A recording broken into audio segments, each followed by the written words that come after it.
All right, so let's talk about Dune, or I should say Dunes or Dunes, however you want to pronounce it, right? Yeah. So yes, as I have promised myself, and as I said, recently on BBB Radio, I was going to cover all three current Dune films, right? And that would be 1984's Dune, the 2013 documentary Jodorowsky's Dune, and of course Denis Villeneuve's Dune, right? And reason being for me is that because I'll just confess I have not read Frank Herbert's novel. Apparently, it's one of the greatest novels ever written. You could tell me if that's true or not, especially to the sci-fi. But Right. I just knew little to nothing about this world, right? So Sure. before we get into the 2021 Dune, right? I just decided to finally bite the bullet and cover the first Dune, right, as in 1984, right? But from David Lynch. But before we get to that, though, I think it's best that I start from the very beginning, so to speak, now, with the documentary Jodorowsky's Dune, right? Right. So, which I know you saw already, right, Ricardo? Yeah, yeah, years ago. Yeah. Yeah, years ago. Okay, yeah, it came out years ago, right? But yeah, I just figure, with the movie, the new movie that was finally out now, I might as well check this movie out, right? Because this particular doc was always in my radar for a while now, since it came out. Heard a lot of great things about it, so yeah, finally dived in, right? So let's do a quick review of it, right? So it's based basically off of a I should say legendary cult film director by the name of Yeah. Alejandro Jodorowsky, right? Right. Yeah. Big fan Uh, of that dude. Yeah. yeah. We have covered well, through your recommendation, Ricardo, the Holy Mountain. Of course. Yeah, and I actually, as far as well, we have our first Halloween special. I recommended Santa Sangre, right? Right. As Right. yeah, one of our all-time favorite Yeah. horror movies. So we had to talk about him as a creator and what kind of weird space he is, right? He is, in my opinion, my personal opinion, he is the kind of the perfect space to be in. He has the perfect space to be in as a creator, where I don't think he's that talented of a filmmaker, but he clearly has so much freedom to be a talented filmmaker. And there's a old joke I like to use. We call it by if you want to be a philosopher king, it's easier to be a king first than a philosopher, not the other way about, right? And he's Huh. one of those. He's one of those where he's a very wealthy man from what I understand. He grew up Yeah. wealthy. I think it's Chile and Mexico, right? So and then it's just pure bricolagic approach to creativity.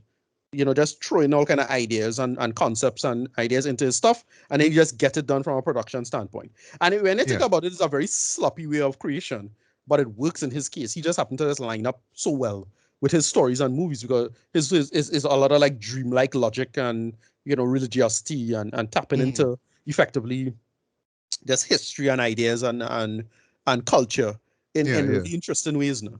And Yeah. yeah, he's a person from a creative standpoint. I'm more envy than a Spielberg or somebody like that because it's just pure noise that turns into signal eventually somewhere now. Right. I don't know. He's somebody I could totally understand why he has his fan base, and I just happen to love his movies. Yeah. I haven't seen all of them as yet, right? But Right. the ones that I have seen, El Topo, still one of Great. the greatest Yeah. cult Yeah. films ever. And it was funny how I got into this, right? Because I would see like in the 2000s or thereabout, now there was just a period where I was like, oh, there's a thing called cult films or midnight films. Okay, what is this, right? And I was just open to this world of all this like cool weird shit, right? And it's funny too, right? Because I have to bring up David Lynch because yeah, this was how I was introduced to David Lynch and his work, right? But yeah, El Topo, The Holy Mountain, Santa Sangre, you know what I mean? Just three of my all-time favorite films from him, right? Um, but yeah, you're right in terms of just the way how he makes his films though, and it's Right. just a bit like I remember mentioning this with the Holy Mountain. I was just amazed at how he was just able to pull this off though. Like it's Exactly. literally the shots where you watch it, you're like, where you Yeah. shoot this? Where you Exactly. get this cast? Like how Yeah. do you Yeah. get this production design? Like Exactly. how Because when for somebody like him, you keep thinking at face value, you're thinking, oh, you just throwing money at the problem, right? But it's like no, boy, the weird stuff you get together and how does these pull these people together? Like, why you can get somebody to do that now and do this weird shit now. I And know, right? I don't know. Later on, you might hear he just like really abusive or he force people to do it by force or something like that. I'm not sure, But I just don't understand how you could get these people to get stuff done. Or how you just Yeah. get this stuff done. Yeah. I don't even know. But anyway, right? But yeah, so to touch on the movie here, right? So what it's about in a nutshell is that, well, um, around, well, right after he made the Holy Mountain, Right. well, he hooked up with this, I think actually right after the success of El Topo, he hooked up with Right. this French producer, right? And he helped promote Right. El Topo and Holy Mountain, right? So literally the producer was like, hey, well, what other film you want to make, right? And it just so happens that Alejandro stumbled on Frank Herbert's novel, right? Right. Called Dune. Well, before we get to before I forget, Ricardo, I assume you read the book, right? But is it Right. as great and masterful as everybody say it is? Though, Yeah, be yeah, honest, be honest. no, yeah, it's a pretty good book. It's a pretty good book. There's a big reason why a lot of people didn't think it was filmable because it so relies on memory and vision, internal monologue stuff now, and that kind of hard to translate in film. Okay, Uh, I thought it was just the huge story and well, like it's I that think it's too. because It's of the that too, but size of the that is not the of the reason. story. Yeah, no, Okay. yeah, no, it's that too, but that is not the reason why it's so difficult to translate because it's basically a lot of it is just straight up a psychedelic trip, right? Because it's space ayahuasca that these characters use as the center of the story. Right. So I.e. spice, right? right, That's the thing. Yeah. the spice melange, as they say, Yeah, right? spice melange. Yeah. Right. So the whole aspect of that is like a big part of the story in terms of like what characters go through and how they see stuff and how they interpret the universe. And it have a lot of like it's not time travel, but like counter narrative reality. And it has something called the golden path, and you have to know what that is, and all that bullshit. So when it's time to think about these ideas at the time, that would have been kind of tough, like to translate in film. And yeah, we could just talk about like the documentary itself. I'm gonna just say something which is kind of sacrosanct because even though I real praise Jodorowsky, I personally think he would have fallen into the same trap that Lynch fell into, right? Yep. I I personally agree think so. too. Yeah, The film, I'm sorry, like you have your own singular vision. That's fine. You get people who could understand your vision or impart certain things to your vision. Okay, and make it this collective thing. Fine. right? But if the big wigs of the studios do dig it, they will find ways to make it work for them. So I'm Yep. sorry. That's literally what Yeah, happened to him. that's the thing because he didn't when he pushed up the film, he did at the end of the film is like yeah because the other documentary frames it as if it's this the greatest movie never made, Yeah. and Even all right right now, fine. have it. By the way, oh gosh, Nicholas winning. Right, well, roughing, Yeah, yeah, right. yeah, yeah, Come in and literally say, "Oh, yeah. He was in this, yeah. I read the book." It's like, no, like, sorry, oh gosh, the book with all the storyboards or stuff like that. And you Right, see, like, literally, yes, this would have been one of the greatest films ever made. Like, right, I'm and like, yeah, all right, bro, okay, and no, but I okay. think the sad part about this is that it's there's a lot of woulda, coulda, shoulda in this, right? And that's the sad part about film. Film is not look we you could make sense of film and what does make something successful. But let us be clear, when it comes to making a film successful, there's more it more seems to be alchemy than chemistry, right? You're not sure how something could work out or why, and have all kind of bullshit that could come out of the woodwork to make it work now. Like the reason why Disney's as successful as they are is because they just fire the biggest gun at the biggest target. That's it. It's not it have no secret source to their success now. Hmm. And but with a single film, the single individual film, you know, it's hard to make that work now. And I am very skeptical as if this would have been the greatest film ever, kind of thing. Like I like Jodorowsky, I love Dune. Jodorowsky's Dune sounds amazing on paper, but the thing is that's what we did. We only saw it on paper, right? We That's never the get to thing. see. Yeah, And it just is all about this. They get the greatest minds ever, and it had Dan O'Bannon in it, and we call him oh god, Giga, like they got Geiger, yeah, HR yeah, yeah, yeah, Geiger, sorry, H.R. yeah, Giger, involved. Yeah. and so on, so on, so And they forth. get Chris Foss, this British Right. artist as well too.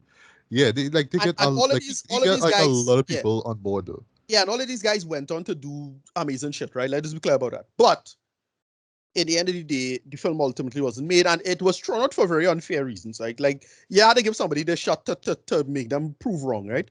But at the same Yeah, time, we've seen a lot. It could have still failed. Like I'm not too hyped up for it in the way I used to be. Like when I was younger, I was super hyped for it. Like when I first saw it, I was like, yeah, boy, I really want to see that bullshit. That would be amazing. because the Lynch film didn't work out so well, and so on and so forth. But yeah, ultimately, there's a reason why it didn't get through, and it's a shitty reason. But I'm not too hyped for it now. Knowing what I know about how film does work and all kind of bullshit could happen, and people just won't rally behind you to make it work. Now. So, however, yeah, go Yeah, ahead. Yeah. but just to jump into to the film here, right? So yeah, like I say, he just sought out a whole bunch of people, and well, a majority of them actually, do these interviews as well too, right? But at the heart of it all is Alejandro, though, and this on screen, he's just so charismatic to it. I mean, Yeah, like, yeah, you might look at him like, oh, you're just so crazy asshole, man, and whatnot. But it's like, no, like the man legit have passion in what it is he's doing, right? You can tell that he just enjoys being creative, and I love that, right? If it's one thing that I took from this show though is just don't stop creating, don't stop being creative as well too, right? And it actually makes for a really really just inspirational ending, I must say, though, especially because of what happened with his film not being a reality. So let me make some comics and let me just incorporate some of the right, same stuff that I was gonna right. put in the Was movie the into name of my that comic comics. again, boy? Was the name of that comic again, boy? Shit. The Inkal. Right, right, Yeah, right, right. which Yeah, I yeah, yeah. need to redo. Like I Yeah, am it's just all right. loving. I love the artwork. It's done by Jean Mobius Girard. Right, right, right. Yeah, really really dug that, right? Yeah, But to me though, just the ideas that he had, because so basically he was saying that he was just looking for the spiritual aspects of Dune. He wanted to touch on those, right? Because he wanted to give people like the ultimate spiritual slash psychedelic experience, right? So yeah, it's straight away from the actual narrative, unfortunately, right? He just rework and do all kind of different things. Some stuff didn't make any sense and whatnot. But it's like, no, this is what I see, right? And I thought it was really funny how he was just seeking out celebrities and certain artists, all that kind of stuff. There's a right, great moment where he tried to get the guy who worked on 2001: A Space Odyssey, who did the production design for that, right? right, right, right. And literally, like they were on the phone, and he just came off like, yeah, what I mean, I won an Academy Award, and Douglas Trumbull, that's his name, sorry. It's like, Right. yeah, look at me, and Hollywood is seeking me out for the next film and all that kind of stuff. The Alejandro's like, no, I can't work with you. You like he's looking for spiritual warriors. That's what he calls them, right? So he's Yeah. like, nah, God. you're not matching my frequency, bro. You Yeah, yeah, you yeah, yeah. really Yeah, that pull bullshit. yourself. Yeah, enough. But it's just how he just stumble on people like H.R. Giga, Chris Right, Foss, even a moment with Pink Floyd, right? This is right after they made the Dark Side of the Moon album, right? right. Um, this progressive rock group called Magma, who I didn't even hear about till after seeing this movie, actually took in a performance of theirs on YouTube. There's something. They definitely something. They're definitely something, right? There's a great moment involving him meeting Salvador Dali. I Right, mean, right. OG, triple OG, Yeah, OG. film Yeah, surrealist. right, exactly. Yeah. A funny moment involving Orson Welles, David Carradine, and so on and so forth, right? I didn't even Mhm. know he got Udo Kier, of all people, to be in this film, to play Yeah, the Baron. Right? That was interesting, right? And I don't know why. And even bringing in his son, who he had in El Topo, by the way, be the lead, right, to play Paul, right, in the film, right. Um, and it was just really amazing how he just had all these ideas, just had all these creative minds in one place. So I just this producer is like, yeah, we gonna make this. I mean, in the back of my mind is like, I don't know it, I don't know if this thing is gonna work right. But it's just fun just hearing the process being told now, basically, right? But of course, the end just kind of hit your bam. But it didn't work after all, because reasons, right? And then unfortunately, though, the rights to the film got went over to Dino De Laurentiis, right? Who of course helped produce Dune, right, from David Lynch, right? And I love there's a moment where he says how basically, his sons dragged him to watch Dune in theaters. He didn't want to go. He thought right. he'd hate it, right? And Yeah, he he was kind was of he mad was over it. And yeah, he was happy though because yeah, yeah, the movie was yeah, a failure, right? But right, something interesting though, and there's a lot of people who say it's Lynch's fault why the movie turned the way it did. I'll talk about that when we get to David's film, right? But he says it's the producer's fault. right, Yeah. right. But overall though, I really do like how what it's like it didn't work out, but hey, what I mean, it was a great undertaking, I had fun. I met people. I opened my mind, and I more or less push other people to do the same thing as well. You know what I mean? So yeah, we kind of came out of it, fairly good, right? Dan O'Bannon went on to Yeah, write the script, co-write the script for Alien, right? And yeah, just everybody else just kind of moved on and did their thing, right? Of course, Jodorowsky continued to do his thing as well, right? But I just love the end of it, where it's just like, well, yeah, you know what I mean? Sure, I didn't get to make my film, but I was able to use stuff from it to make my comics, right? So, yeah. at his age, he just does continues to create and continues to Right. create. I love that. Like, at the end of the day, that shit just inspires me, man. So overall, this was a great documentary, though. Really eye opening as well, too. Both in terms of the creativeness of this film that would never be made, unfortunately, and just the psychedelic stuff that was involved in it as well, too, right? Right. This is a good stepping start off point in terms of not just understanding the world of Dune, but understanding how difficult it was to actually put this film on screen, right? So that's that.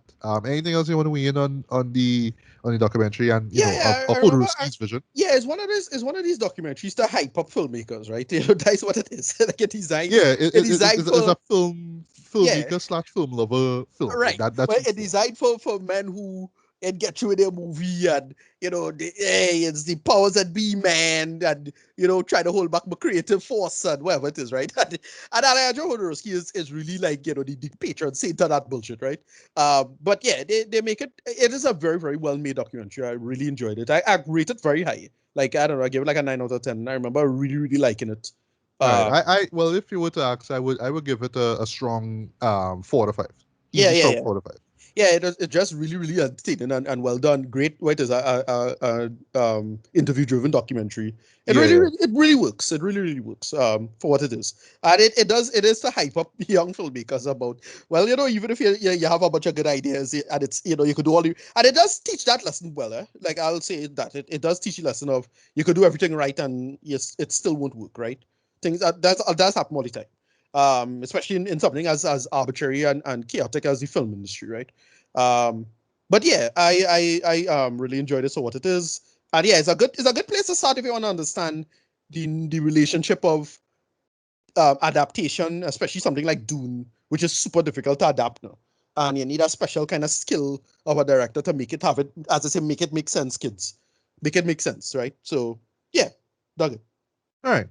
So now we will jump into where I actually started. Now this would be 1984's Dune, right? Right. So just to get this out of the way here, folks, all right.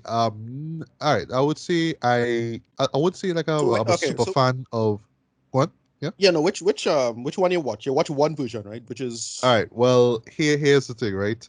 You might get mad at me for saying this, right? I did not watch the fan edit, right? But okay, here's the right, thing, right?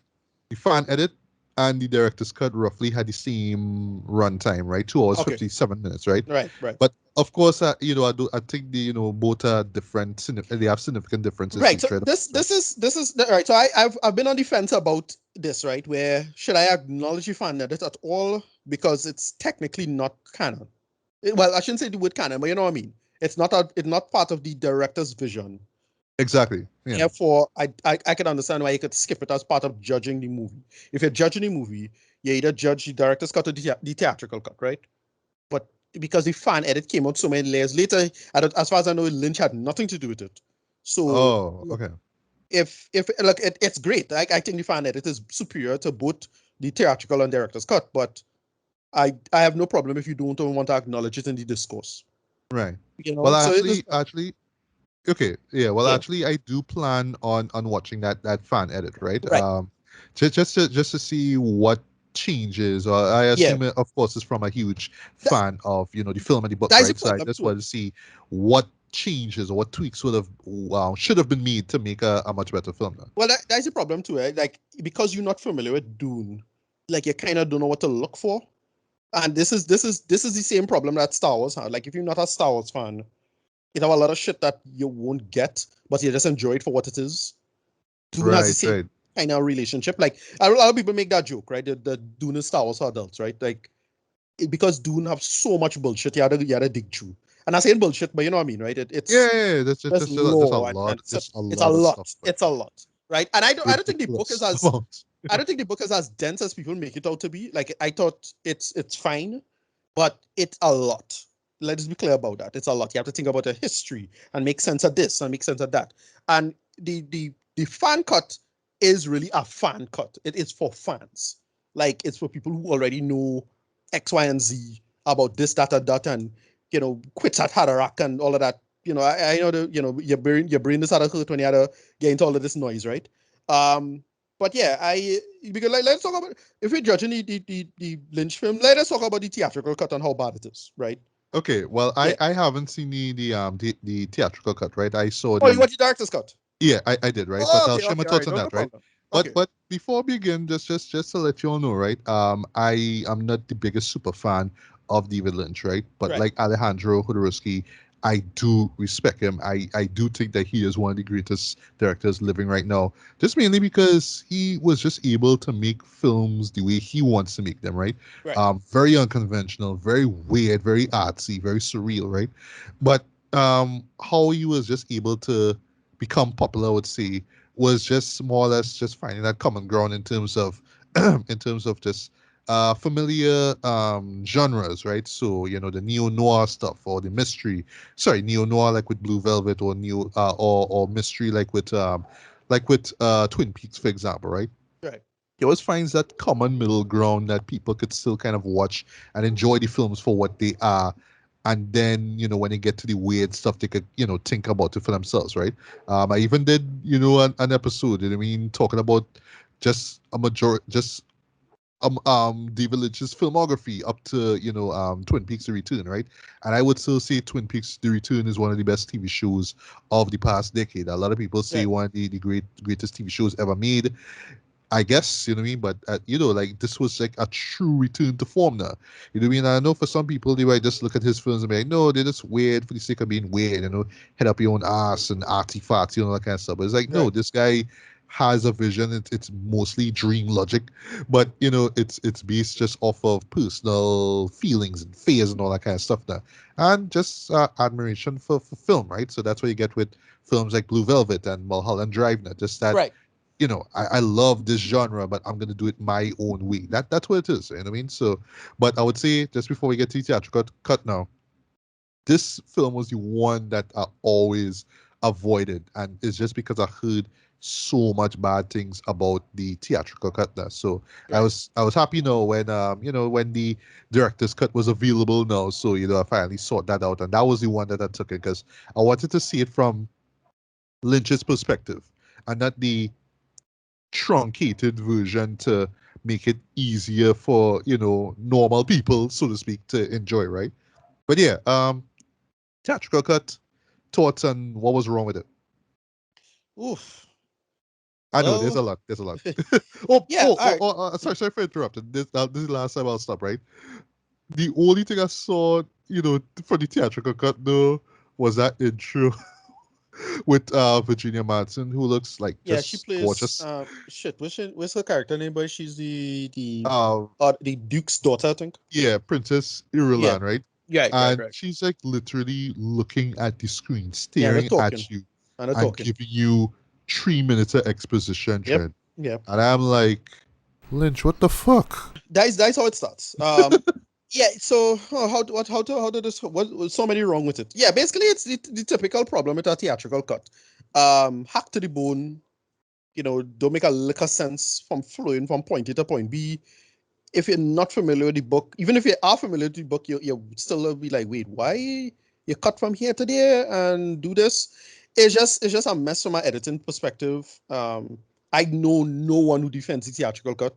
Like Oh, really? Oh, really? So it's people, so fans of the movie, right? yeah. Don't they? So you have none that actually defend the theatrical Not cut at not all? I don't know anybody. Like, I have no friends personally. I probably see some scuttlebutt defending the theatrical cut, but when people defend the Lynch film, they really defend the director's cut. Um, the director's cut has its problems, but the theatrical cut it's reminiscent of Kingdom of Heaven or Batman v Superman. Like is Right.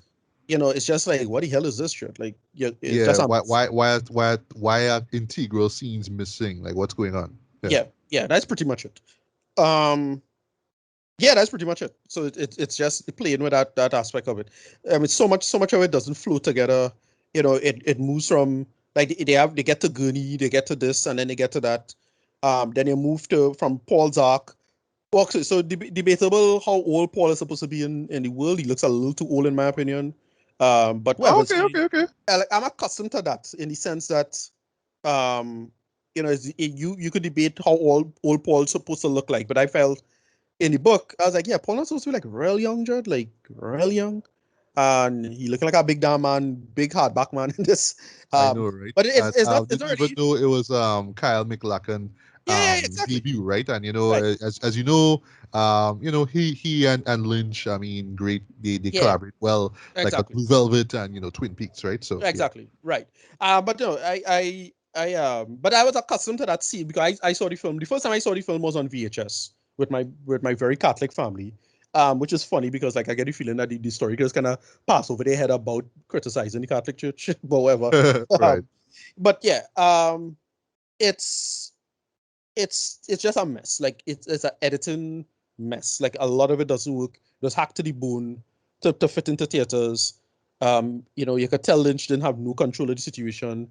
I don't know the full history of how all of that play out, but yeah, it little of it works. I mean, too little of it works. But yeah, so it more better to talk about the director's cut and all of the strange changes he makes and why the Lynchisms kind of backfire on him in this example, right? In this case.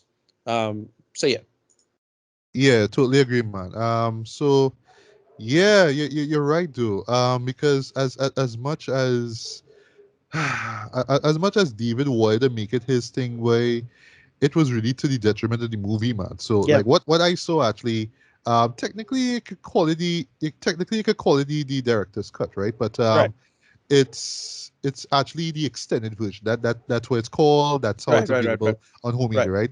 And funny thing is, the reason why I'm saying it is that his version per se is that his name has been replaced with the infamous name Alan Smithy, right? Right. Right. That's a pseudonym that directors use when they don't want the name involved in films. It's like, oh, it's an Alan Smithy film, right? So that's what it is, Right. right? I thought that was so funny. Right? I didn't see that coming at all. I did not expect to see an Alan Smithy film. I was like, holy shit, Yeah. that's wow, Yeah. It's wow. unfortunate. Yeah. The okay. So the thing with the Lynchisms. Here's the thing.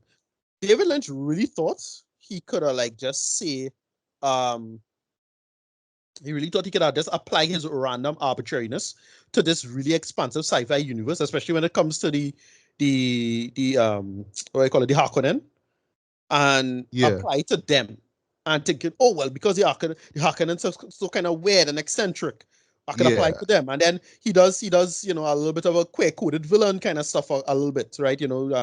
Our occasional guest Cecil Lilford he's annoyed, incredibly annoyed by putting any of that in modern films, right? mm, And yeah. there's some of that in it, Yeah, and it is it's with the Baron and Baron. particularly with Sting's character to Fade Right, right. Rota, whatever his name is. Yeah, yeah, yeah, Yeah, right. yeah, just like wow, Fade, yeah. like what are y'all doing, bro? What are y'all Right, doing? right, right. And he just tried to, it's just all of it just comes across as, well, I just being weird for weird's sake, shock value. And the reason we like that is because we're space villains slash Russians, maybe, not sure what we're doing exactly. That bullshit. Yeah. But here's the And yeah, funny part about it too. Here's the funny part, right? Because it's early, like relatively early in Lynch's career, right? You kind of expect that, like for me going in, I was kind of looking out for it now, right? yeah, Because like I would say, like I will confess, I actually do appreciate and enjoy Race Ahead, right? right, That's his debut feature. I actually own it on the Criterion DVD. It's one of my favorite movies from him, right?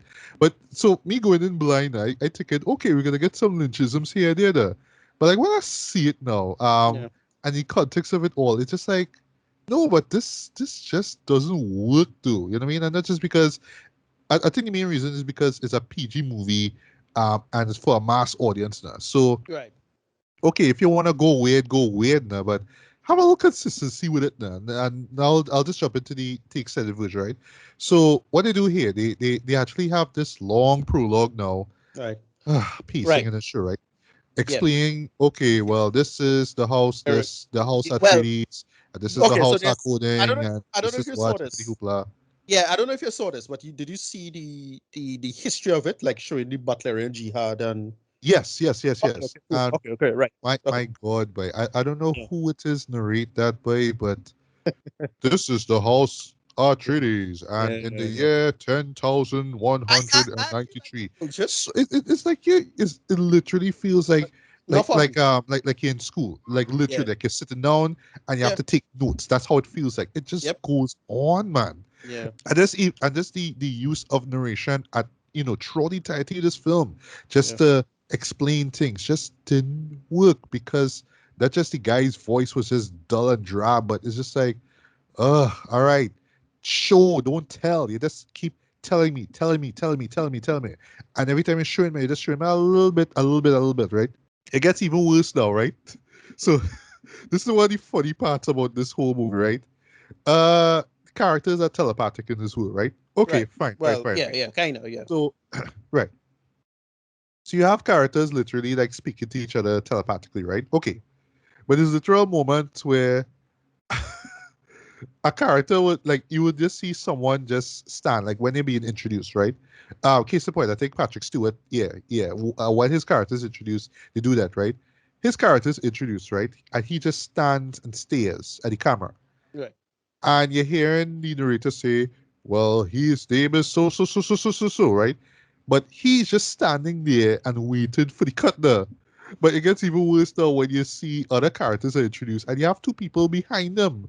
And you Yeah. have to stay still too because the Yeah. narration is going on. It's just sloppy, just weirdly sloppy though. Yeah, there's a term for this. It's called blocking. And like, guys, you have to Yeah, kind of have stuff things be moving around. Like I understand why some of the decisions were made, right? But kind of, but yeah, a lot of it doesn't work or flows particularly well. right, right. And just to touch on pacing quickly, right? So the first third is third, right? THIRD, the TURD, right? Which I should Yeah. call this entire movies.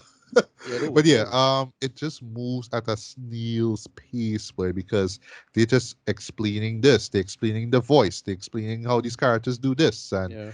all these things, right? But then, like, as soon as they hit not Arcana, Arrakis. Arrakis, sorry, Arrakis. yeah, as soon as Dune. they hit Dune. Planet Dune. Arrakis, Let's call it Dune. yeah, as soon as they hit Planet Dune, boy, everything just moves quick, boy, and it's Yeah. just a lot of things going on. You're just trying to keep focus with what's going on now. But Yeah. because the pacing is so irregular, because we have this over reliance on narration, because the characters are even properly fleshed out, because you have to do a bunch of over explain for me to understand it. I know seeing this thing for the first time, I'll have to keep up with everything. Thank God I was watching it with subtitles. I was just like just it was just all over the place. It was just Yeah. movie itself was just all over the place. This is the director's, sorry, the extended version I'm talking about, right? There's Yeah. even a moment, and I actually bring this up in the new version, right, where you see this battle take place with Paul and the freemen, right? Right. The individuals, the natives of Dune, if you will, right? And the fighting the soldiers in House Harkonnen, right? And then Yeah. the director, sorry, the narrator come and say, 2 years have passed, Yeah. and now you know Paul and the chick who he meets there, who well is going to be played by Zendaya in the new film. They fell in love all of a sudden, you Right. know what I mean? And Yeah. now they're just kissing. It's Yep. like, well, I Yep. love you and all that kind of stuff. Yeah. And all of Yeah. a sudden, Paul's mother has a baby, Yeah. and now he has Right. Yeah. a Right. The sister sister. now, Yeah. The and second sister. Yeah. it The girl. just The other girl. rushes through that in like about a minute, and you're like, wait, whoa, whoa, whoa, what? Yeah. Whoa, Yeah. whoa, Yeah. whoa, Yeah. whoa. Slower, Yeah. slower, slower, It rough. It slower. rough. Yeah, it was just badly paced though across the board. And couple things though. I know it's the 80s, I understand that shit, but oh gosh, man. Y'all have Universal pushing this film trend, and why the visual effects look like something out of Superman 40 Quest for Peace? I just watching that.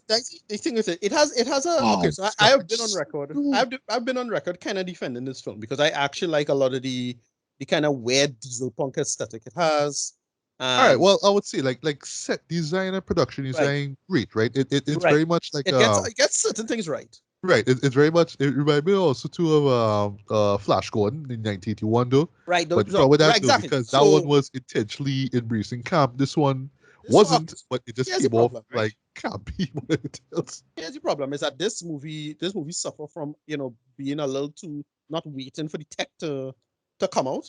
Like it have a reason why your boy Jim Cameron does Yeah, wait he's wait before he put out his because movies. he, Yeah. like if you try this now, it gonna look like shit. And that's exactly kind of what happened with this. Like, yeah, it's kind of looking terrible. Like it just looking shockingly cheap. Yes, yeah. Like you see when those ships flying, though, they look horrible. Yeah, look bad. And oh my god, the shields Even for where the like when you're time, they look bad. fighting, like the shields look something But straight out of like Minecraft, dog. yeah, that They looked look horrible. terrible. Yeah, Look that looked terrible. terrible. But again, is that they're just trying out effects for the first time, and that's the problem with a movie like this. You can't really be experimenting. Like, let's be clear about that. Right. You can't be experimenting with visual effects and doing a visual thing like something like Star Trek where you have a big set piece.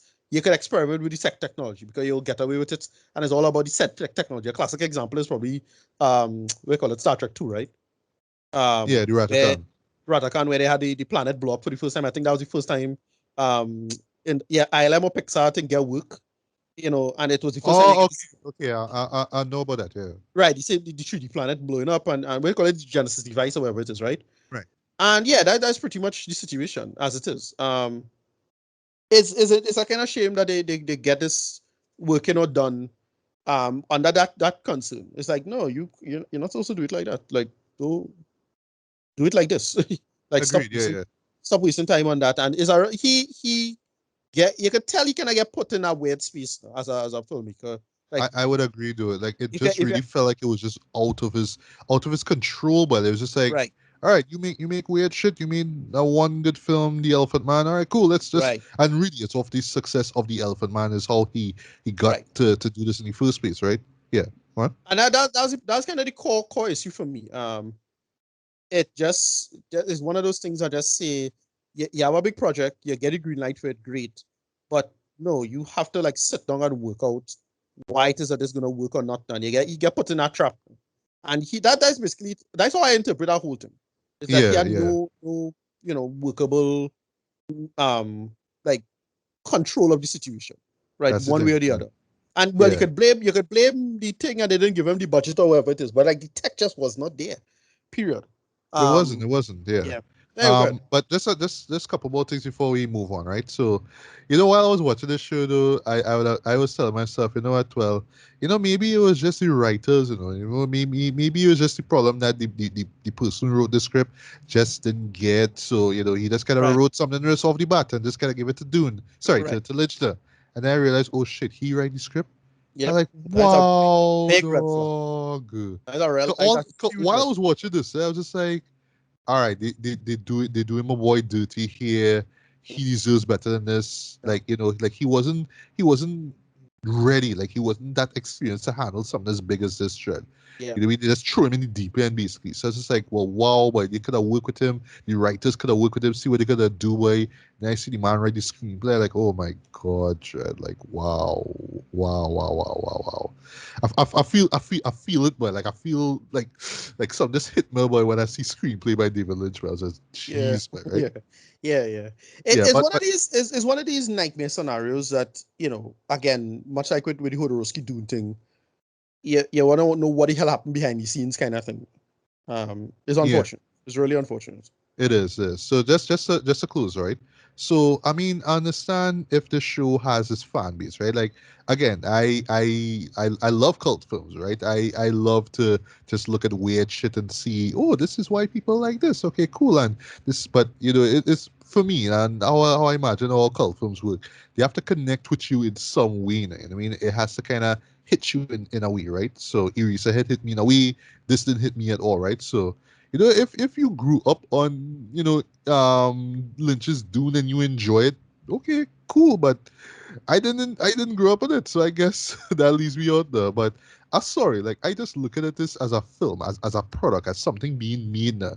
as something as okay. Well, the one of the greatest films of all, sorry, one of the greatest books of all time is finally getting a film adaptation, and this is what we get. We get Superman 4 level graphics. We Yeah. get Yeah. unintentional camp. We get dialogue that just badly written, and you just have this great cast, this talented cast and crew just there. Like I don't even know why I'm seeing this. I don't even know what's going on, but it's Dune, whatever. Let's roll with this shit. Yeah, And it's just like bafflingly bad, dude. Like, I was yeah. saying horrible. It's just baffling, dude. I'm sorry. So, if I had to read this, this is the extended version. Talk about it. 2 out of 5, man. Yeah, I pretty want my bad. money back. And Yeah, it's pretty imagine bad. Yeah. how bad the theatrical cut was. But no lie, that opening sequence was both baffling and hilarious at the same Yeah, time. I think if you're into like a lot of like sci-fi fans don't care about like presentation. Like I noticed that, right? They just like you'll have people will tell you this series was the best sci-fi in years, and like yeah, in terms of the concepts it's good, but like the execution is terrible. Like how much people still defend Cleopatra 25 to this day or some bullshit like that, right? Oh Like God! you Why know, you had to bring that up? yeah, no, but yeah, get my point, right? Like you have Yeah, people who just defend bad sci-fi because the thing with sci-fi is that it was always genre filmmaking. It was always yeah. in that domain of genre filmmaking where it don't work and it just goofy as hell. And it's that, Yeah, right? and I realize there's a thing with ET sci-fi in particular, always with that, right? Yeah, So even especially stuff yeah, like exactly. Flash Gordon, like I shouldn't like this show. Actually, I don't really like it that much at all. But I could still kind of shut my brain off, like eat a brownie, wink wink, Right. which I actually did when I watched it for the first time, right? Yeah, yeah. I'd enjoy it for what it is, because it's just dumb, goofy fun, right? But still, it's like. But it's Flash Gordon, though, you know what I mean? So that's how I feel. Right. It's like Right. that. It's like you're taking something so beloved and so revered Exactly. now, and you just make it in the worst way possible. And Yeah, then I think years I later, think that was the oh, core. but cult classic, right? So it's It's the fun. core. Yeah, it's the core problem of how long when something's supposed to come out. Like Dune is something that we kind of had to do now. Similar to, well, there's a very similar franchise that had that same problem, and if they tried it before, you'd have just as disastrous results, which is Lord of the Rings, right? You couldn't do Lord of the Rings until the end of the 90s. Like straight up, the Exactly, yeah, yeah. technology wasn't there, the filmmaking technical, you needed the right filmmaker, and so on and so. And remember, it was New Line Cinema behind Caesar. Remember, like we spoke about this with Mortal Kombat, the first movie. Right, Their visual effects were horrible right, back in the right, mid 90s, right? But you see, like leading up to, around the time of the release of the first film, right? When they got wet at digital involved, now it's like, oh no, no, right, no, no, no. Like you seriously gonna get the best visual effects ever, Jared. Put to right. screen. Yeah, Yeah. yeah. So Yeah, that's how so you're it is. right. Yes. Hmm. So that's how it is. Yeah. Is what you had to wait for this kind of stuff, and the technology finally get to the point where we could actually get it done and make it work, and then scratch the itch of the audience of getting, oh, we finally getting the film we deserve, blah blah blah, right? And you could make that mark argument. You can make that argument about when a film's supposed to come out and then who's supposed to do it and when and why. But yeah, so that's about it. Right, right. Yeah, the Lynch film don't work at all. Like It doesn't, yeah. it have some interesting And even as ideas. someone who has defended his films for years now, Right. I sorry, I can't defend this like at Yeah. all. This is just sloppy, like horrible, Yeah, sloppy. I'm in the camp. I'm in the camp that again because I'm in that camp of defending schlock and making it work in that sense. And I defend it for aesthetic and that kind of call, but it doesn't work. Like ultimately, I'll not there's not a hill I go and die on. It's just a film I get why it works and why. And I'll admit it's probably because I just have good memories around it that have nothing to do with the quality of the film. Like that's what it is. It's more happier times with my family and so on and so forth, right? Yeah. Um, yeah, I realize that. Yeah, it'll work. As I say, if I were to give it a score now, at best I'll probably give it a 5 out of 10. Um, I you understand. know, Yeah. yeah, but yeah, as I say, you give the fan film a chance. Maybe, but even I'll, that's I'll still I'll look at it. yeah. I If think I it owe right, it to myself to watch it to see, you right, know, what how the fans would have made, yeah, or how the fans would have reworked the film now, you know. right. So, but as I say, expect the most obnoxious fanboyisms from the Dune crowd because it has that same level of a set of deep nonsense that they have to dig into, and because it was ignored by the mainstream for so long. They have a kind of chip on the shoulder, in my opinion, when it comes to getting this stuff done. I stand to say a little bit of that for this new film. Um, However, we'll see. Right.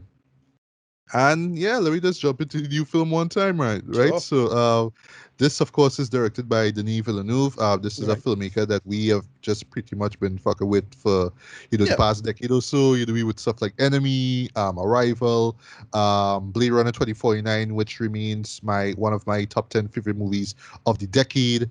Yep. So it's funny though that again, Villeneuve is pretty much breathing new life into 80s film pretty much that feel at the box office, right? Similar to Blade Runner, right? But one thing that I really do love about him, right? And I would say this about say the same about this movie here, right? Is that even though he's pretty much making these big budget films with like just list actors and all that kind of stuff, right? He's just getting the best of the best, right? Best cinematographers, best composers, all that kind of stuff. They act on conventional films as well too, right? They do kind of border between the artsy crowd, what I mean, like say just really artsy films basically, and yeah, Right. the stuff that you would expect to see from a big budget film, right? But just the mere fact that he's able to make films like this though is like just amazing to me now. So yeah, right off the bat, he is easily one of my favorite directors working right now though. I would put him up there with Christopher Nolan in terms of, hey, these are guys who have clout in the game now, and they can make films the way that they want to. Like they're gonna Right. entertain the crowd and whatnot now, but they're not gonna dumb things down to Right. to to, to make them understand, right? They're gonna Right. make the what we call it highfalutin films and whatnot, but they're gonna still entertain you with it, but they're not gonna dumb things down because oh well, it's a summer blockbuster, whatever it is. So Right. you got to do this, or else people won't understand. It's like, no, no, no, bro. I want to be up there. I want to be one of the goat threads. So sit down, shut up, and watch my movie. So that's what I love about Villeneuve, man. So yeah. If you have anything to say about Villeneuve before we jump into Dude here, take it away. Right. Big fan of the director. Great stuff. Brilliant, style and aesthetic. He's a person that a lot of his ideas just work. In general. Yeah, he's just a generally talented filmmaker all around. But for me, oh well, before we review, I don't know if I want to say this before or after the film. Say it. Let me say it before, right? That's it. So you'll my guess sense of how I will feel about this film. Personally, I think he kind of wasting his talent on popular IP, right? Uh, That's a very, very controversial statement. It's a hot take. right. Um, I really Well, I want him to guess he's do. doing the Nolan route, so he'll Yeah, do but that's the the popular thing. IP, and then he'll branch out and do something Maybe, of his maybe. own But here's the devices, thing. like Inception. I don't know. Here's the thing. He already do something. Like I want him to do stuff that is already like short stories and whatever it is now. Right, So right, my attitude was he should like if like to me Arrival was like his thing.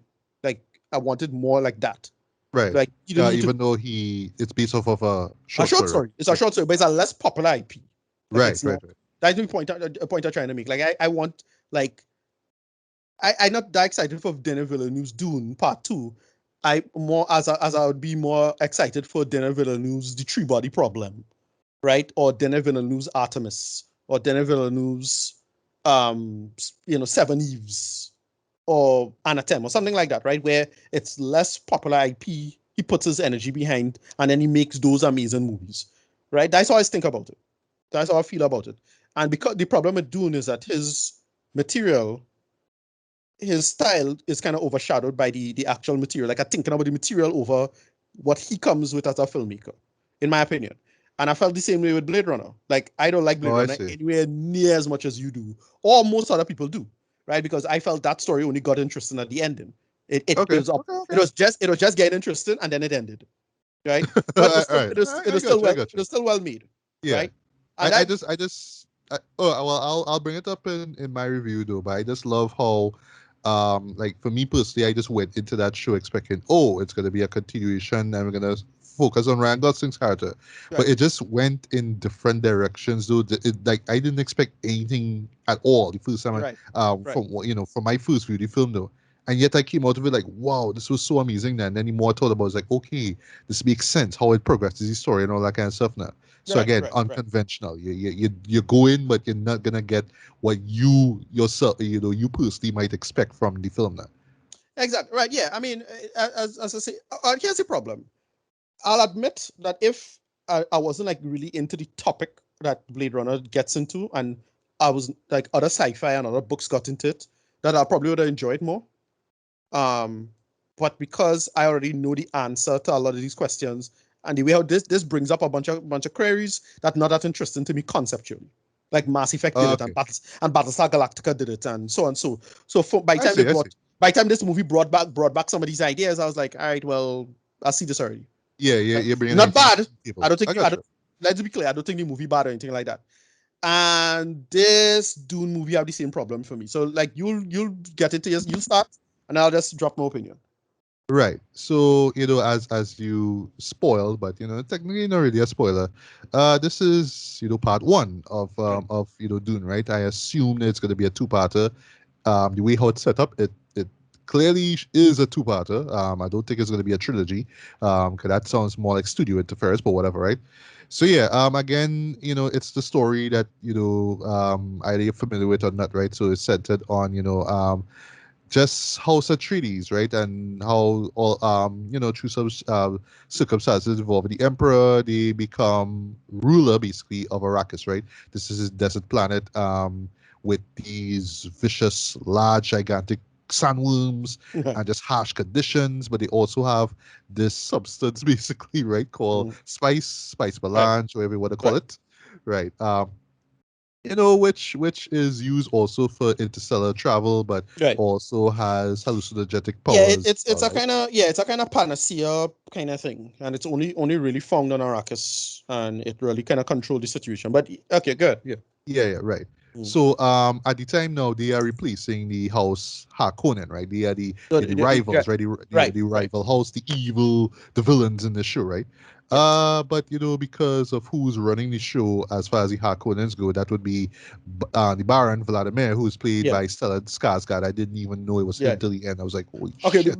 Before we continue, is it incredibly distracting that he was looking like Marlon Brando? I think that was intentional, But swear right, to right. God, because So he right. Okay. looks Okay. legit like You think that was Colonel intentional too, right? Kurtz do in Thank you. Apocalypse Now. You think that was intentional too, right? Like why make that choice? Because yeah, he's like a mix between Colonel Kurtz and Dr. Moreau, right? Like, Yeah, yeah, again, why played by make Marlon that Brando, right? choice? Yeah, Why such a which by the way for you all to know is the kind of weird, balding, fattish character who talks softly and grim as like like he's off of his rocker basically. right? That's what we talk about.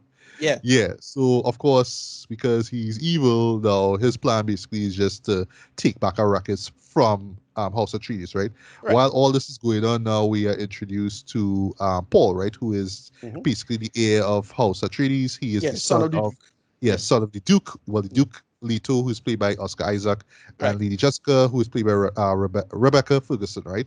She is part of this group called the Ben Gesserit, right? Yeah, the Benny Gesserit, right? Yeah, Benny Gesserit, sorry, right? Right.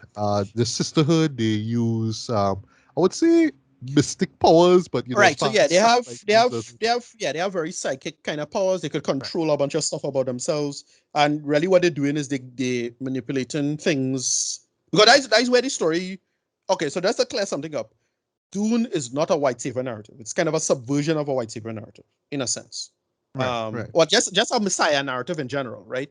Yeah. And because the big conceit of the storyline is that they have this thing called the Kwisatz Haderach, and what that means is that it just allows this a person who's effectively should be a male Bene Gesserit who could manipulate, who could allow them to go through. How to explain it? They could control. They could have the best possible world, right? It's something Okay. called So they could best control spice, right? I think that's what well, right. this That's one particular part of it. movie states, right? That's one part of it. But what they Oh, have the ability to do is this person who's the Kwisatz Haderach, he's like a super person, and it's called the shortening of the way, quote unquote. And it's a person that'll just allow them to get from get to the for lack of a better term, that's how I understand it, the promised land. And there is the best possible world and path called the golden path that he will allow them to do to get to. And what they have done is it's a breeding program effectively.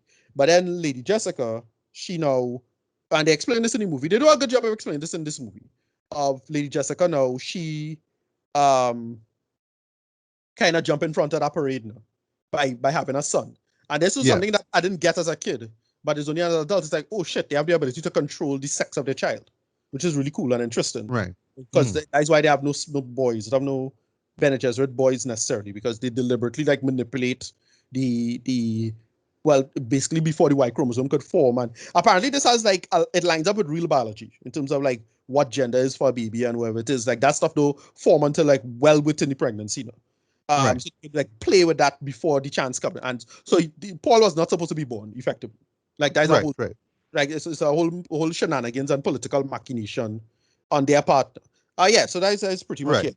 So just to wrap up the synopsis here quickly, right? So yeah, so now our hero Paul, just kind of gets roped into this war basically between the right, two houses, and in the yeah, process, he learns more about this world of Dune and the right, people, the Freemen, right, and I forgot to mention too, he has visions of this particular woman from right, a Freeman woman, who by the name of Chani, who is played by Zendaya, right? She's in right. it as well. I'll talk about Zendaya in a bit, right? And yeah, that's pretty much it, right? So I will just give my overall thoughts on the movie here, then you'll give your thoughts, and then we get to Sure. read it, right? So let's get this out of the way, guys. What I would though just recommend going in, right? Is that you should do a little research in terms of the world of Dune, right? The book itself. Lucky for me, I watched the Lynch version, right? So while I was watching this movie here, I was able to pick up on certain story beats, like, oh, this is what happened here. Oh, okay, this is the event that happened here now. And what I would say here, for the most part, they actually do a great job in making these moments straightforward. Like, it doesn't feel jumbled up. It's very, very, very well pieced. Like, infinitely better, I would say. Oh, sorry, immensely better than the Lynch version by far, right? It gives you enough time for you to understand the world and all that kind of stuff, right? It is still a strange world, right? So yeah, it's one of those shows that even if you kind of watch it like really carefully, though, there's still things that might fly past your head. But for me, because I knew the main beats, it didn't matter. I was just like, okay, I kind of get what's going on here, right? Um, Also, it would help if you're familiar with certain like dialogue or certain like just knowing a lot about the terms that they use and all that kind of stuff, right? Because yeah, the show doesn't stop to kind of like they will ever stop. They'll tell you, okay, this is that, right? But they're not gonna stop and hold your hand like what happened with the Lynch extended version. I felt like there was Right, a lot of hand holding in that one, right? right, right. Here it Yeah, just kind of takes you into this world and just kind of trust the audience to be like, all right, just stay with us. Stay with us. I know it weird. It get a little weird here, don't worry, but just stay with us. Don't worry. It will make sense, right? I felt for the most part they succeeded that, right? I could tell that this was a difficult film to make, especially narrative wise though. But I felt like narrative wise they pulled it off. Like actually pull it off though. Again, it still relies on how much you know of the world of Dune, right? But I like that they right, don't overcomplicate things, right? right, As far as the experience of seeing it, right? Because again, well, this movie is available at HBO Max, and you could see it theatrically, right? right. I made the bold decision to see it theatrically, though, and Yep. coming out of it, I was like, yes, this was the best decision, Yeah, better yeah. decision by say, dude, because So I did. yeah, I this movie is designed for the movie theater. I'll get into that in a bit, but yeah, go on. Yeah, I didn't well, yeah, I didn't see it. I didn't see it in IMAX, but I saw it in the big screen down by us. Okay, Guys, Movie Town. but we down the biggest screen, so it All was right, that. I So saw it it wasn't Movie mine. Town Yeah. in Portland, Sweden. You saw it Okay. in Sanford. Okay, Also, okay, you don't cool. it not showing in IMAX and thing then. Well, all right. So at the time of us recording here, the IMAX screen, the projector is not working. So you only Oh, option okay, okay, okay, is Gemstone. But the problem is okay, okay. that Gemstone times just Yeah, wasn't yeah. clickable at all. Yeah, They yeah. have a Well, tight. Gemstone, look, I love the people at IMAX, so it is I'm not dogging on the people at IMAX, but let No, us be no, no, clear. no, no, no, no. Let You us be don't hear clear. this. No, But no. no, let's be clear. Gemstone is some trash. Like, Yeah, boy. Like, okay, you getting 4K visuals. Okay, great. What about that sound, bro? Like, why do you yeah, sound yeah, so yeah, yeah. ass? Like, why, Terrible. right? But speaking of sound, my God, sound design, Yes. masterful in my opinion, though. Yeah. And yeah, like it just, I don't know, boy. It booms. It just kind of rocks your seat in such a way, though. It just blasts and booms in the way it's supposed to, right? It's not all like booms and explosions, all kind of stuff, right? You'll hear like little whispers and Yeah, little yeah. faint sounds, all that. But just from a sound design perspective, this is a 5 out of 5 in my opinion. Yeah. Hans Zimmer, though, who did Yep. the score for this, outdid himself with this way. Like it's still, the typical dark 2010s post, dark like Sailor musical. We have no boabs, right? That's all. Yeah, no, That's all. Yeah. no, no. But here, though, it's just like him taking the best of that, though.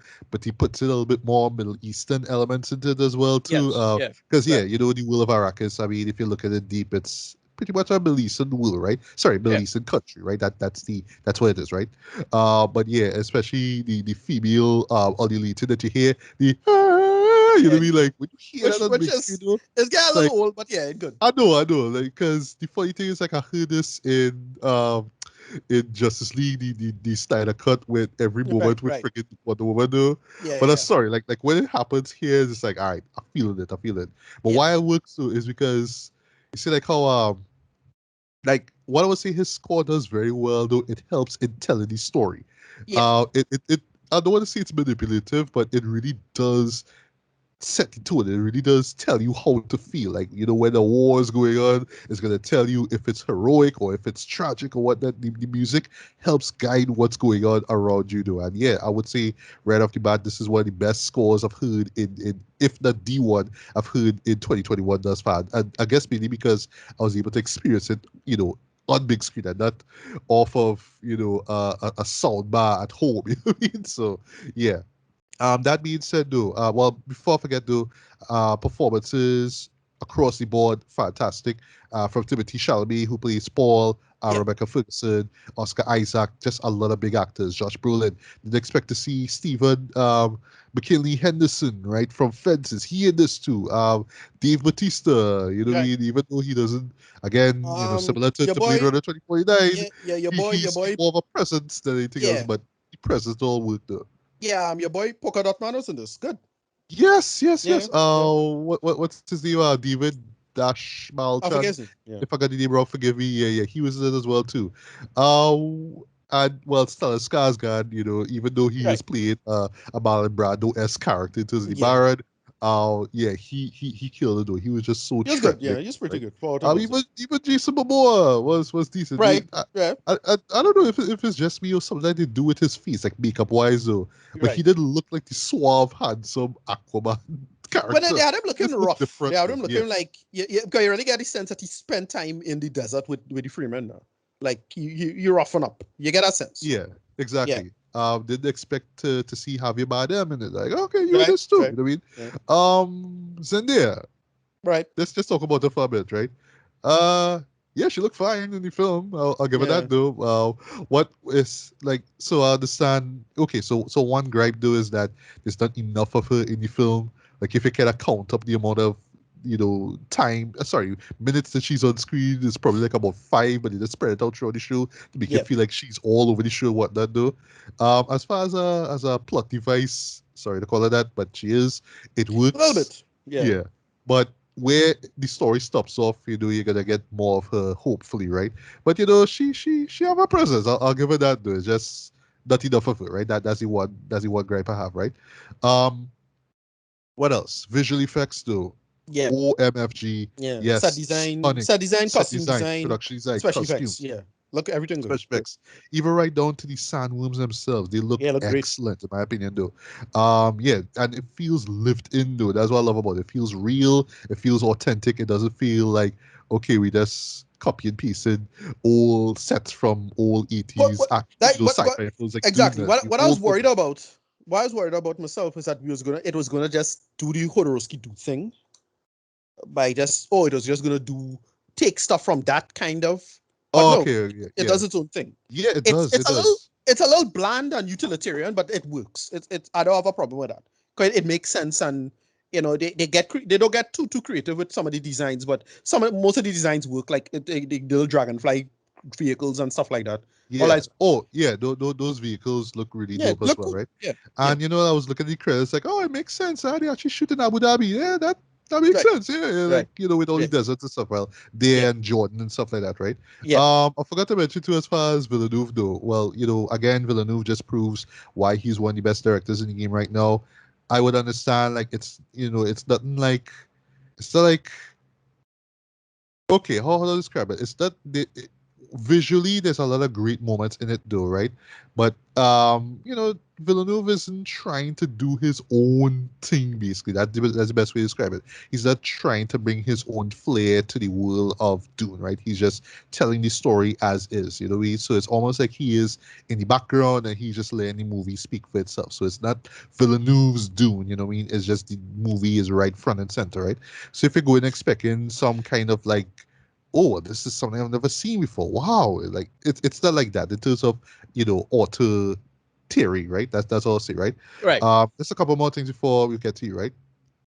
Um, where the story stops off though, I like personally, I felt like in my head, like because right off the bat when you see the title, you say part one, right? So at least it tell Right. you, okay, this is not going to be the full story, right? And it makes sense. I think that's a bold and just a conscious call. It is It's well, okay. conscientious. It is of It's a very risky, as I say, a risky pull, it is. but it's apparently working out because it had to make the money to do that. Because if it didn't make money, then we ain't getting a part two. Yeah, yeah. And Let's right be clear now, about that. yeah, But it make right the now, money. Dune is making money. Dune is You're making doing money, good. but Yeah, you're doing but good. but I think it still, already crossed. I think it already crossed 200 million worldwide. And it do 440 million that first day box office. Good stuff. right, Local. right, right. Sorry, American. Well, U.S. box office or Yeah, whatever it is. U.S. box So, office. Yeah, so it's but but fine. but Not but like not still, like Blade Runner, which failed, and that's why we didn't get a Blade Runner part two to yeah, yeah, yeah. finish the story, please. And good thing as you bring up that though, because yeah, that film kind of ended its story, but still let you know, oh, we could have a Yeah, sequel out of a this story, sequel. No, to which I me, think that as I say, my issue with Blade Runner is that to me is that it only started getting interesting at the end. It's like, all right, now we could tell a story. Now the story is starting. Like that's where it started to become interesting. I wasn't interested in that story as it was. It's only when they reveal who the child was. I was like, all right, now we have a story. right, Yeah. All right. Sorry. Go ahead. yeah, Yeah. right. So let's just wrap it up here, right? So yeah, it's a bold, a risky move though, but I think it makes sense, right? Given the debacle that happened with the '84 version, right? Yeah. But as a result, though, I know for some people they might go in and come out of it like, yeah, that was it. I kind of wanted more though, but because I saw the Lynch version, now I know where the story was leading up to. I was like, okay, this is a good enough stopping point. Like, as I mentioned before, there's a time jump, there's a time skip. Sorry, Right. into like the 2 years later thing. I thought that's where the story would have stopped off personally, but they say no, we're gonna stop at this particular point. I was like, all right, okay, you know what I mean. So I know for some people they might kind of come out of it like, yeah, it looked good and all that kind of stuff, but I wanted more, man. And like Right. for me, deep down inside, I felt like they could have just gone this a little further into the narrative, though. But in terms of what it is we see, um, it's exactly like what I was introduced to with the Lynch film, right? So that's why I didn't mind it. And I felt Yeah. like those moments work in terms of just building the world of the story. You might argue that there's a lot of world building, there's a lot of time focused on world building, but then again, it's Dune, so it is what it is, right? So just in closing now, just so I'll just say right off the bat, while it's not like the best film you will see all year, like I actually have a few other films that lined up that I have a feeling will take that spot though. It is hands down one of the best films I've seen this year though. Just in terms of like the experience of it all, in terms of the execution. Experience in the sense that yeah, like I said, I took the chance of watching it on big screen though. I came out of it feeling like I got my money's worth. I felt like it was absolutely worth my time. Um, as far as execution, just taking this really grand story, right, and just telling it in a reasonable pace, right? So You're right. it doesn't. There's I didn't really find that much big issues as far as pacing goes, though. It's just that I kind of came out of it personally just like. All right, yeah, I just felt the story could have just gone a little further and then you stop off there, right? But Right. yeah, for what they go there is like, yeah, they pull it off, man. I know that behind the scenes this would have been like difficult to do, man. And Villanova, this team, like just pull it off somehow, right? So again, not the most perfect show you will see out there, but as far as like just an adaptation of this novel, yeah, this totally worked for me, man. So yeah, you could expect this to be in my top five for sure. Right. And that's last thing before I get to read to do this was what really like had me I was a little let down with No Time to Die, but here was like, all right, now I get to the theatrical experience. This is what I was waiting for months. You know what I mean, with this lockdown. And yeah, I would recommend to anyone see this on the big screen, but Right. go in kind of knowing the world itself, or just having an idea of what's being said. And I would say, if it is that you don't understand, because they do some whispers here or there, right? If you don't understand what's being said, I know, put on some subs when you watch it home, and you're like, oh, that's what they say, because yeah, so rating wise, I'm gonna give this a light, not light at least, about a light 4.5 out of 5, man. This Right. is absolutely worth it, worth the time seeing on big screen though. If you choose to watch at home, I recommend um, having subs on. And Right. no, this is not a show that you're going to completely understand, especially if you're going blind, not knowing anything about the world of Dune. But it's such a Right. fascinating world that, yeah, you just want more. And I am on board. I can't wait for Dune Part 2, man. So, yeah, Yeah. So Ricardo, right. honest thoughts on this Yeah. As I movie said, and rated. yeah. So I kind of preamble myself at not liking it as much as other people will. Of course, I've seen big hype for it, but I've seen other people having reservations and making a lot more reserved judgments here and there. All right. I Just forget to mention. Sure. Sorry for this, right? Mm. I don't think, like, I feel, again, and this is what I love about Villeneuve, right? Again, he's not dumbing the material down for No. people who not into the world of Dune to understand. But I do fear that people who go into this thing completely blind, expecting this to be some, you know, big budget roller coaster, kind of come out of it like, I Right. don't understand this. I don't get this. This is too weird for me. This is just not for me. So yeah, I have a feeling there will be people who would just kind of come out to the show like, I don't understand this at all. Right. You know? Okay, so yeah, so as I said, this was Blade Runner 2049 all over again for me, and that's not a compliment, right? I felt I'm not hyped for it. It's well made. So let us get it good out of the way. It's well made. It's very well made. Everybody acting good. They have a lot of things. They have a little sub arc with this character. Set design, costume design, sound design, all the technical shit. 10 out of 10. Like, I'm not none of this I'm complaining about, right? Um, Acting was good. I thought Timothy Chalamet and Jason Momoa were pretty good together. They bounce off each other quite good. Gurney, Thanos himself, what's his name? Josh Yeah, Brolin. yeah. He Josh was good. Brolin was it? Yeah, Yeah, he he was was. good in it. He had a little his moments, and what they did with him was pretty good. Like, yes, that whole arc with the whole betrayal sequence, good. Mm. They had this little sub arc with the Doctor. I like that. They make that work, and they had what the Duke had to do to, clear out some Harkonnen, which I liked. Yeah. They did all these scenes well. Like, they did everything reasonably well. The mother, I thought she was pretty good. Like, what they did with her, and Mm. the whole history, and then the whole fact that she jumped in front of the parade, as they say, right? Yeah. And had a son. She wasn't supposed to have a son, but she did, and they was kind of mad about it. All right. Um, Before I forget, just opinion, right? Without spoiling anything, what do you think about the creative decision to change the telepathy aspect? I actually love no, the it's decision they make here. Like, I yeah, think it but they make it works. they make it more like the force. Like, it's still the same telepathy. Like, it's the same thing. It's just it's more vision based because that's closer to the book. All You right. know, No, I'll talk about the communication aspect. All I right. mean, What I mean, like, they use sign language basically.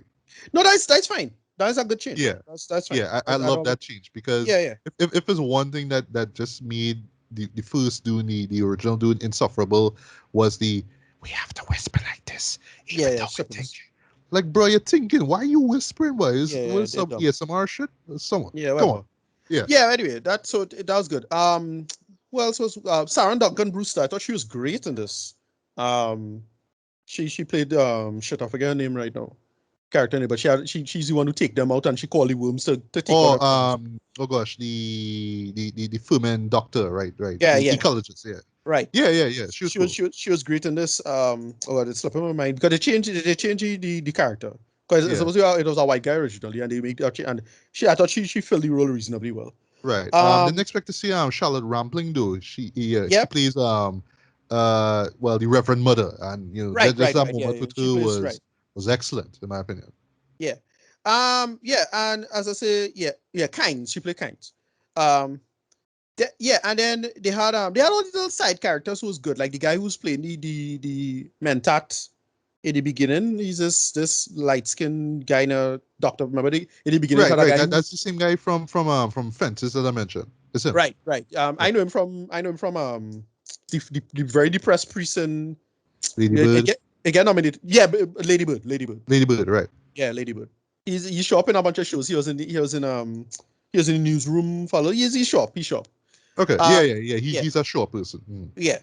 All these little small roles. Like, oh, he in this and he in this, and as I say, polka dot mine was in it, and like, all right, you forget how many. They had a great cast. Yeah. Any thoughts at all about Zendaya when when Well, she I was said there? she didn't do anything. She was barely in it. The whole point. Somebody made a great joke that she was the wet dream in the dry world. Now. That's the whole Boy. point. That was it. Right? That What was it. really like So no disrespect though, but they really make it out to be like that though. Like yeah, exactly. swear to God. Yeah. Yeah.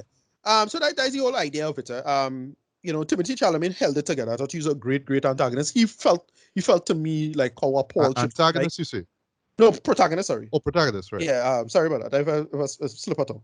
And I thought he was really good. He really felt like you see how Paul had just kind of feel clueless and being dragged along. Because that's the whole point of the story is that Mm. it's a messiah narrative, quote unquote, but it's a subversion, it's a messiah narrative. And the idea is that Paul, for a hot minute, had to be kind of dotish. Like, that's the whole point of the character now. Like, everything built up to him, and he kind of he kind of clueless until it reached a point where it's like, all right, now everything's at a lineup, and when shit hit the fan, then you make it work. And they do it way better than a typical subversion. Because as your point, the subversion of Right. the narrative, let's call it the famous story narrative. No, this fellow Campbell.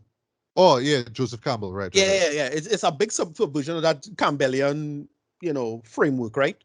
And he it works. Like everything works. It translated reasonably well in terms of the story. It does a much better job than the Lynch film, and I'm not hyped for any of it. Right? It's there. I'm not bored. It's keeping my attention, but I'm not hyped. It's very similar to Blade Runner experience for me, where Okay, I understand. I it's understand. good, I'm just Yeah, not but into it's just this. not roping you in the way Not you opening, want and it it's to. one of and I'll admit it's because I'm one of those nerds who kind of see it all, and not it hard to surprise me. So like I just waiting for the execution, and it's like it just ticks all the boxes. It's a box ticker movie, right? Which is fine. But I'm not hyped for it. And as I said, if as I said it before, I really wish Villeneuve don't do the big stuff. I want this to make money because they already invest in this, right? I want it to make money. I want it to do good. If they do the future books, great. Right? If he do the sequels and he get a chance to do, future stuff, especially like the third book. The third book is insane, like absolutely insane. And the fourth and fifth, like it's get weird. But I'm not hyped for this as it is, and I just can't get into it as it is. But it's still good. Like I can't be mad at any of it. Like it have nothing I have to complain about or nitpick about or anything like that. I just Mm. not hyped for any of it because I'm not. It's not. It's just Dune. I already know what Dune is, Yeah, and and imagine for some diehard fans of the book or the Lynch film, they might feel that same way. You know what I mean? And yeah, I understand. I totally yeah. understand. And but I could imagine a bunch of people who don't know what Dune is, and right now, especially when a lot of people are hating on Star Wars, so at least the mainline Star Wars films, I can imagine it's kind of scratching that itch and filling that space for a lot of people. Because I could imagine, I could see this doing well, like blowing up and doing really, really well. In that sense now. So I can't be mad, right? It's good. It's very good. So rating. I'll give it like an 8 out of 10. Okay, like okay. all of it's good, very Yeah. good.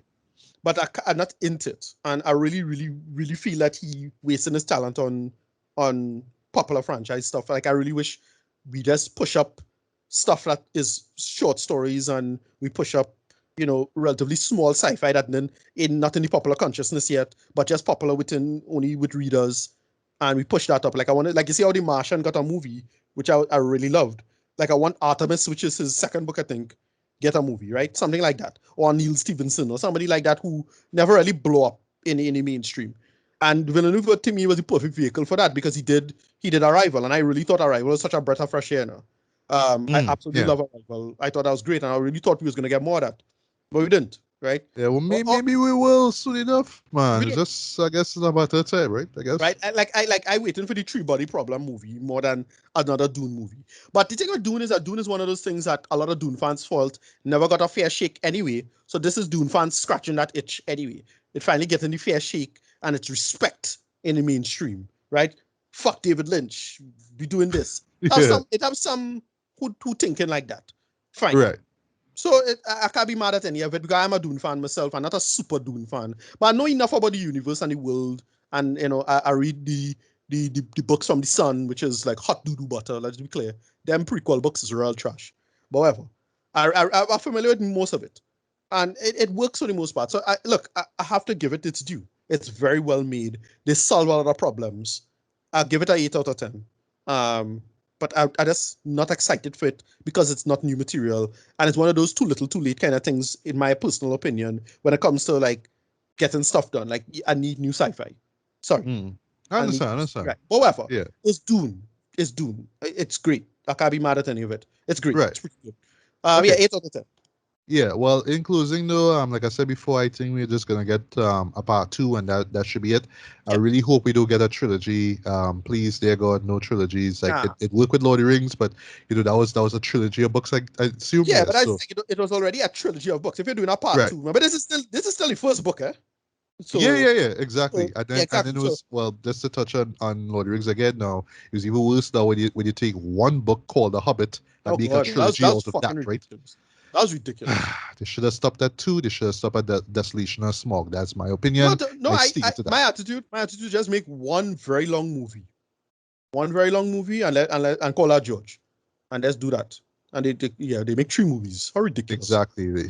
Yeah. So I think it should just be two. I think it will just follow along the same narrative as Lynch's film, and I think that should be it. And then Villeneuve move on to greener pastures. It'll be literally right. Yeah, But yeah, I mean, Dune for me was definitely worth the wait though. I do hope to see the second part of it though. I'm just glad that it's getting a lot of good reception right now. In the box office and all that kind of stuff too. right. But I do recommend, yeah, really really checking it out on the big screen though. And if you still get lost, well, watch it home and put on some subs, man. Yeah, I am rooting for it. Let's be clear. I am rooting for it. I want it to make money. I want them to push and get the second part, especially in the case of Chalamet and Zendaya, because they kind of have to age up now, for the narrative. Because Yeah, they exactly. still look so young together, and that makes sense in the narrative. Like by the time this second one comes out, I don't know when, but if it comes out, we get that done and make it work. So yeah, we'll see. Yeah, we'll see.